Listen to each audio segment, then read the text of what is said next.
Man, I'm the radar guy now. You are, yeah. I've been watching the weather radar of you guys. Ever since a tornado hit. Man, it's just crazy, weird weather, on and off, precipitation. I'm just trying to be prepared. That's all, as much as possible. But these things, they change in a moment's notice, don't they? Sure. Yeah. And you think it's one thing, and then something else, and all of a sudden you look at the radar and it's red, and then I think that's one of the things about getting older. You know, you pay more attention to weather radar. Yeah. When you're a kid, you just look at the sky like, oh, it's raining. Guess I'll go in. Mm-hmm. Or not. Guess I'll slide in some mud. But you've been showing me the movement of the clouds. That's right. And predicting the moment. I know. Like the very But the crazy part about watching that is it's like sort of like all the things you get addicted to watching. It could be the stocks, it could be the crypto, or it could be the weather radar. Now, the weather radar one is really affordable. You know what I mean? Yeah, you don't have to buy that. And everybody gets to experience it. And it's, I mean, if you have a smartphone, you just pop it open. And the cool thing about it is it appears to be predictable. And then all of a sudden it gets updated and the pattern changes. And, oh, that thing that was about to miss is about to hit square on. So it's a fun little game you can play. And then, you get the update, and then we get the update, and then you're happy. That's right. That's right. But we're going to find out probably the longer this thing goes on just how unpredictable it actually is. Sure, yeah. All these games. Yeah. What do you got here? Smaller notch on the iPhone 13 to be followed by an even smaller notch on the iPhone 14. Yes. And an even smaller notch on the iPhone 15, and an even smaller notch on the iPhone 16. Mm-hmm. Well, yeah, I mean, I'm not surprised. They got to be shrinking this stuff. Nobody likes it. Stop it. There's people out there, they say, I love my notch. I'm all about my notch. It's like, listen, somebody shows you a smaller notch, you're like, and it does the exact same thing, you'll take it. It's more screen for your money. Why not? But remember how we talk about ugly notches in the past? I think we did a whole segment on the worst notches. Mm-hmm. Sometimes there's a certain design balance to notch size. Sure. Where if it gets too chunky or tall, or maybe even shrinks to a proportion that is for whatever reason not attractive, don't ask me why, then it can be offensive to some. So there is some method to it, but outside of Apple, almost nobody does it anymore. Almost everyone has the hole punch thing. I look at so many smartphones. Notches are pretty much dead at this point, except for Apple. So that's my hand over there. You see, you type notch and you got that's my hand there, and it's my hand down in the bottom left. Oh. Can't even do a Google image search. Can't even escape myself. Can't even escape that. No. You're all over, buddy. Brutal, man. All over the internet. I've been doing this for 1 billion years now. Yeah. I'm 75 years old. Nobody knows that. They're like, I do all kinds of special programs and vitamins and minerals and things. CRISPR? 78 years old right here. Yeah, so okay. They shrink the notch. They fit everything they need to fit. I mean, they still have this commitment to face unlock and their variety of sensors and the way that they do face unlock. So the notch is here to stay for a period of time. You just can't get a lot of that stuff under the display. So, and Apple's been so slow and reluctant on the in-display fingerprint. So it's hanging in there. The notch hangs in, and you have it all the way to the iPhone 14 at least, but a bit smaller. Mm-hmm. Today's sponsor is Honey. This is the legendary online browser edition that changes the way that you shop on the internet. And it gets savings. It finds savings for you without you really doing anything or changing anything about your online behavior. You just open up Chrome, you add Honey to Chrome, and then that's it. It's autopilot. You go shop in the normal places that you would shop. In fact, Honey supports over 30,000 stores online. ranging from sites that have tech and gaming products to popular fashion brands and even food delivery. What Honey does is it scours the internet for the best deals and promo codes, and then it checks based on the site that you're on, which one would be the best to apply. And you've had your own personal experience where it's like you're already buying something on a discount because it's a promo, but then you did the promo on top of the promo. Yeah, there's like a hidden Cyber Monday deal that I guess this particular website didn't take out, and I saved a couple $100. So That's good on Honey. That's not nothing. Yeah. Couple hundred. So anyways, the beauty is it's not just about the savings. The beauty is that you really don't have to think about it because you were shopping there anyways. You went there for initial promo anyways. And then this thing, it just, when you were in the checkout there, it ran and then boom, apply the extra one. Honey has found its over 17 million members, over $2 billion in savings. If you don't already have Honey, you could be missing out on free savings. It's literally free. It installs in a few seconds, and by getting it, you'll be doing yourself a solid and supporting this show right here. Get Honey for free at joinhoney.com/LouLater. That's joinhoney.com/LouLater, or click the link down in the description to get started. Remember, it's free, and by downloading it, you're supporting this show right here and saving money. That sounds like a simple one. I saw this one. I saw this story. A Lago Siri remote case with room for an AirTag tracker. Actually, this is something that immediately hit my mind when the AirTag came out and the new Apple TV at the same time, or around the same time. And I was thinking, geez, Apple, like throw a little, because you already got the battery, right, in the remote. And just the radio components, if you could have thrown those into the remote, so beautiful. You never lose the remote again. It's the one thing you lose all the time. I've talked about it extensively. The old remote was even easier to lose than the new remote because the new remote's got a little more heft to it, and it looks like an improvement all around. I've used it. I haven't used it all that much, so can't really speak on it. But anyway, this case does what Apple should have, could have done. I don't know. I guess maybe not, because they want to sell you both the AirTag and the remote. But this case puts the AirTag inside of a case for your Apple remote, makes it a little chunkier, obviously, but possibly even more comfortable to hold. It's not a complicated product. It's a slab of silicone. I mean, that's really what it boils down to, with a cutout that'll fit your remote in it. It's $15. The AirTag is not included. You'll need to buy that separately, obviously. But then afterwards, you will never lose your remote again. At least not completely. But it does lose some of its stylishness. You see the guy holding it there. It's got a big slab on it. And that is quite big, like the whole product. But you know what we come to learn, Will? We come to learn something. Yeah, what's that? Us as humans, you look at the remote, don't you? The TV remote, let's say. Yeah. It doesn't, for a long time, it didn't need to be as big as it was. For a long time. It's certainly not necessary. If you crack one of those open, there's a ton of plastic and everything's spaced out, and nobody was trying to make it pocketable because they were like, wait a sec, you don't want this thing to go missing. Like, what is it really used for? What's the importance of it? And even Apple, if you got a design company like Apple that determines, oh, our last remote was a bit too slim. Think about that. When do they make something fatter and taller and bigger all around? Yeah. So it turns out that in this case, the potential for user error or user misplacing is so high that the proper design is maybe not the one that looks the most appealing, but maybe it's something that's just ugly. Maybe remotes, the most functional remotes are ugly. And in this case, the most comfortable grip and the least likely thing to lose has to be a bit chunkier. Utilitarian.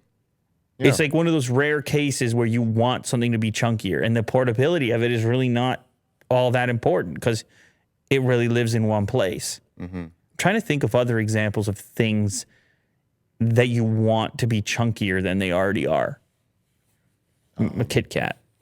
Yeah, just food, I guess. Portion size. Yeah. No, but I'm sure there's other items that you have no intention towards portability. Bigger speakers. Speakers would be one. Maybe even a nice set of headphones that you only intend on using at home. Yeah. You get a nice big ear cup on there you wear for hours and hours. Mm-hmm. So anyway, Amazon just leaked everything about the Samsung Galaxy Watch 4. Well, we previously had the leak on the Galaxy Watch 4 in Samsung's own content, which we talked about. It leaked alongside the new Fold, Z Fold 3. But it was very subtle. Obviously, specs is probably more interesting than the little side image we got. There's the blacked out model I was looking for. Yes. Standard Galaxy Watch 4 will land in 40 millimeter and 44 millimeter sizes and ape the design language of the older Galaxy Watch Active 2 with an aluminum case. Compact, lightweight, sporty design, larger 44 millimeter device will have a 1.39 inch AMOLED display and a 361 milliamp hour battery. Okay, that's not bad stuff right there. I will wear the black one, no problem. I'll wear the black one, Will. Mm-hmm. You know I'd wear that. Yeah, it looks rugged. I could put that on. I could put that thing on. Okay, what do we got? It will have body composition analysis, sleep tracking, VO2 max, blood oxygen, heart rate. Okay, it's got everything you want. I'll give it a shot. Oh, we have pricing leaked out as well. In Canada. And release date. So release date 27th of August. And yeah, weird. So the leak was Amazon Canada? Yes. Oh, interesting. Galaxy Watch 4 40 millimeter, 246 USD. Galaxy Watch 4 44 millimeter, 276 USD. And then the classic model 42 is $341 all the way up to $370 for the biggest of the bunch, a 46 millimeter model. I suppose classic just refers to the casing around the thing. Is that the difference between aluminum and steel? Scroll to the very top. Let's just make sure I'm not completely wrong on that. Standard and classic. One is premium. Active has the aluminum case and it's a lightweight. But did they tell us what the classic is made of? Anyway, whatever. It's going to have a more kind of robust feeling to it. Yeah. I'm sure they do, just like Apple does. Galaxy S20 displays seem to be failing with age, leaving phones with unusable green screens. You are Mr. S20. You can weigh in on this. Go ahead. Go ahead. No major display problems for my own S20, but seems like this could be a rare thing, but weird. This video shows that it was actually, producing some sort of green tint. And in this particular video, he was talking about a lot of flickering. Yes, so just weird. Constantly flickering. I'm seeing, this is such a hard thing to record, but I'm seeing it's like this. It's like a smoky. Yeah, it looks like ooze almost. It's like some Teenage Mutant Ninja Turtle stuff happening to the display. Now, the important thing here is obviously the problem has been discovered on the S20. Actually, that's S20 Ultra. But anyway, on the S20 model. But Samsung supplies displays to so many manufacturers and across so many models themselves that maybe, and I'm hoping this is not the case, but maybe this ailment could be reproduced on other models as well. Even though it looks like at this point the report is mostly coming from S20 users. Yeah. He said that it comes on randomly. Like his phone works with the flickering, and then all of a sudden when he starts charging it, it kind of goes like that Green again. sludge. Nobody wants that. Yeah. Well, hopefully we'll find out more, and hopefully Samsung will sort it out with those customers that are affected. Netflix will reportedly offer video games within the next year. Yeah. We have talked about this topic a handful of times. Very interesting stuff, how Netflix sees its future and how entertainment in general has now, like the competition of it goes across multiple mediums and into gaming. And it's like, hey, if you're gaming, right, Apple has a gaming product and you can watch Netflix on your PlayStation and also play games there.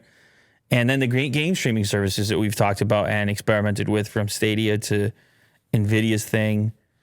It's like, yeah, game streaming. Who should be the dominant force? Well, you're already paying for this content subscription with Netflix. What if there was just a games tab over there and they could charge a couple extra bucks for it and you didn't even have to think about it, and they put out a controller or allowed you to use a pre-existing controller you have, like an Xbox controller or something. Get some licensing deals and then just have some servers around and you could just stream it. Build games around their IP. Like they could literally develop a game based on like trivia or something. Well, trivia would be easy, but I'm thinking a whole legit game based on one of their original series. That would take some time, but some of their series they've invested in now many, many millions of dollars over many, many years. So you could imagine, that's what they're saying in this article. Look at that. Stranger Things 3, the game. Look at that. And they could do exclusive versions of that if they wanted to. Or they could have these games launch on their service first and then possibly show up on other services later. The report notes that Netflix has hired former Electronic Arts and Oculus veteran Mike Verdu as its vice president of game development. Previously, Verdu worked as Facebook's vice president and was in charge of helping developers bring their games to the Oculus VR platform. So is there a VR component as well? It's quite possible. There's a lot going on, and I think it's a really slick move by Netflix to consider this market. It's a big, important thing going on there. Elon Musk says Tesla's upgrading the Supercharger network to 300 kilowatt faster charging. I actually saw this tweet on Twitter as opposed to reading it on Electrek, which would normally give you a nice formatted story around a tweet. But you got the current news, like when it happened. I guess so. I don't know. I think it was because even Twitter's algorithmic. If there's a tweet from somebody I follow that is like performing well or a reply, then that's going to be at the top. I don't know who got it first. Maybe you got it first. But I did read it, and it is exciting. This is one of those things that many still consider to be a drawback in the EV space. We had the straight pipes over there. And they're like, but how do you charge it? Where do you charge it? Yeah. What about the network and so forth? Infrastructure. And it's not just about the network. It's about, okay, so we have this availability, but how long am I sitting there?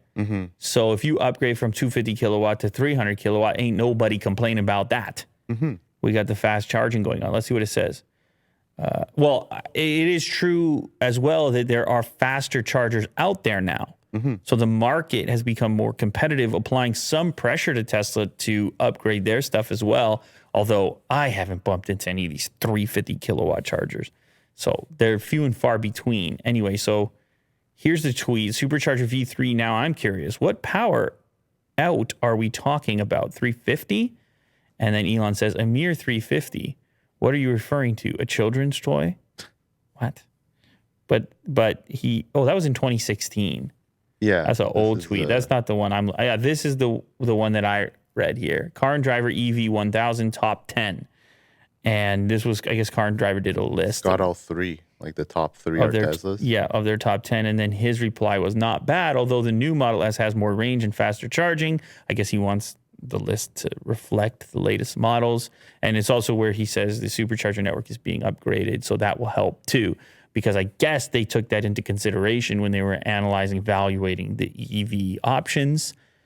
The Supercharger network is a big bonus when you're considering a Tesla. So anyway, this is just great news all around, assuming that it's something that rolls out relatively soon and not in a decade or something like that.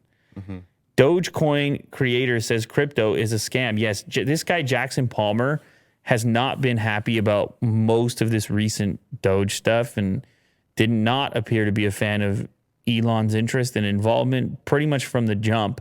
I remember reading some of his replies. What does he say? So it's a whole thread. It's not too long.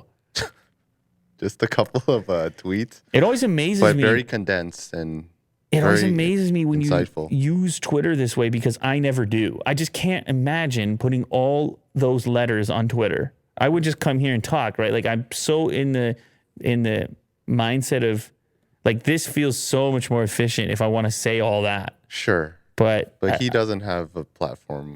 Well, obviously, YouTube, yeah, no, guess. I understand. But when I see all that, I'm like, wow, that's a lot of words for Twitter. But And anyway, he likes to post and ghost, I guess, because he doesn't post a lot no, at all. You're absolutely right. I think he just wants to get it out there.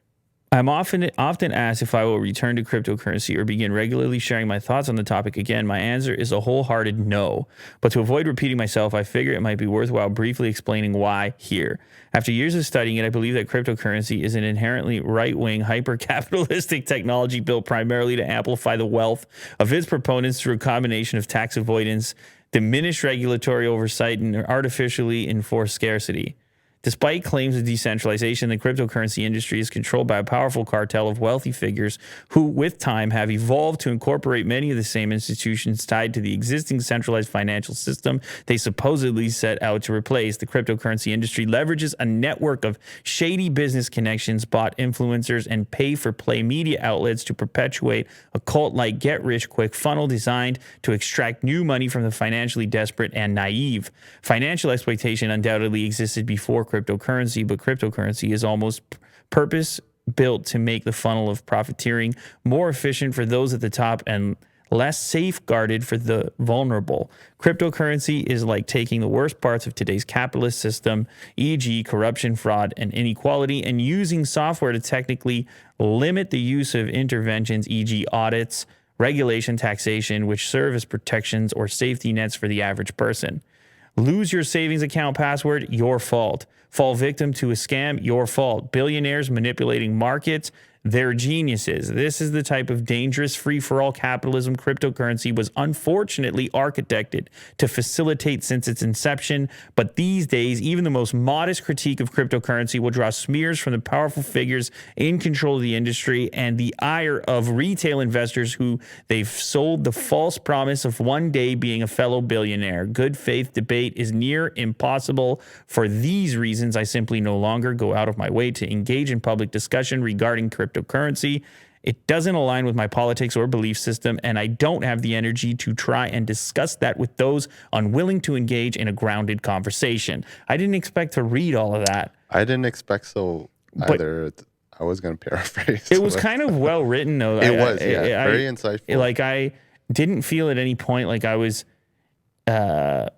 struggling to move through it. It was smoothly written, Yes. and I'm actually glad that I've recorded that for anybody who didn't want to read it themselves. Now you have the statement in its entirety from the creator of Dogecoin. What does this mean? I don't know about his reach. These tweets have around 13,000 retweets, at least on the first one, which got the most, 40,000 likes. So, I mean, many people have seen this. Is it enough to push the markets around in any direction? I don't think it's Elon scale. But that kind of actually points at the point he's making, which is that those that can have the most significant impact on the movement of crypto are the whales. Are the ones who already have the most influence. And that is some kind of centralization, I guess. But it is, I mean, everyone, look, this is a controversial topic, obviously. Nobody, even Elon himself, I remember doing an interview saying, kind of warning people against putting their life savings into this thing. Is it fair to do all the meme work and the broadcasting and then also put the disclaimer at the end as a protection measure for people? Or is it too late, too little, too late?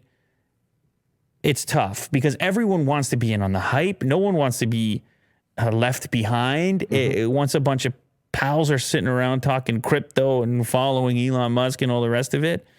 So, yeah, you just hope that the average person doesn't get caught up to the point where they've got a real big risk on their hands. And I suppose that's kind of what he's referencing here, is that those types of protections don't really exist. Right. And it's ultimately it's easy to just say, hey, you're on your own. but that might be an oversimplification of the situation, because otherwise, why would we have certain protections in other places? But then there's a part of me, Will, that is like, hey man, it's always been this way. There's always a swindle going on. There's always someone winning and someone losing, and then hopefully the loser figures out how to be a winner at some point, and hopefully people don't lose too hard. Like this is an acceleration of very familiar. Yeah. A very familiar. Why can't people thing. not be greedy? And that's the real.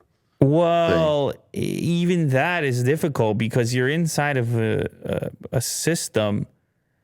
One of the few structures that has existed that has allowed for people for prosperity, at least one of the better ones that humans have ever concocted. This idea of being able to, I suppose, have the freedom to trade your labor, the freedom to decide which companies you want to support and things that you want to buy and so forth. But it's certainly not perfect. It's not perfect on the fringes, but it's a type of thing where you put up with it and partake because up until this point, at least, there's not a ton of evidence that there's some better way to set it up. And so the idea of wanting more, or the idea of billionaires becoming bigger billionaires, it's kind of part of the whole thing. It's like it seems, at least it's gone long enough now, that it's very difficult to extract those fringe elements and then still protect the identity of the whole thing. Even if you have the right intentions, the best intentions. Yeah, Nature because finds its way. Well, but who's to say, right? Who is the group that gets to say? And I know governments exist. Like these conversations do take place, but it is you may be getting rid of one group and replacing it with another like a power vacuum that may have more capabilities to influence your life than others. Like there's no perfect situation, is I suppose what I'm trying to say. Yeah. But either way, Jackson Palmer is off the cryptocurrency train, and he's not too hot on it. And it is a significant development because this guy has been involved in the thing. And I'm sure there's elements of value there for some people in those statements. And others will be very angry with those statements. So on a lighter note, Valve has put out a gaming handheld called the Steam Deck. This was actually the main story. This was the main big thing on my Twitter feed today. I saw a lot of people posting about this. Look, it's kind of like a Nintendo Switch, let's be honest, as far as the appearance is concerned. The difference here is we're seeing two touchpads, one on each side. Obviously, playing Steam games, PC games, you're going to require a little more versatility as far as inputs and mapping for your controls. But otherwise, it looks like a pretty typical game controller with a nice big screen in it. It has an AMD APU containing a quad-core Zen 2 CPU with 8 threads and 8 compute units worth of AMD RDNA 2 graphics, alongside 16 gigs of LPDDR5 RAM, 3 different storage tiers from 64 gigs all the way up to 512. And actually, the storage type changes from the base model. It goes from eMMC storage all the way up to NVMe SSD storage. That's really important to note. If you want fast storage, you're going to have to pay more, and you're not going to be able to get away with that $399 start price, although I did really like that $399 start price. Yeah. Very competitive to the Switch. There you go. Yeah. It's also got high-speed micro SD card storage if you need an extra place to store stuff. The Steam Deck has a huge number of control options. Yeah, so obviously there's thumbsticks, there's shoulder buttons, there's buttons. I don't even know what to call the buttons on the back of the handle. Yeah, where the pinky and the They're like scuff buttons. I think is what they're called on a console controller typically. The front of the Steam Deck also has A, B, X, Y buttons, D-pad, and the screen is 7 inches, 1280 by 800. It's a touchscreen and 720p for gameplay. So not any type of crazy resolution, but it is only 7 inches. So it's not quite the biggest deal.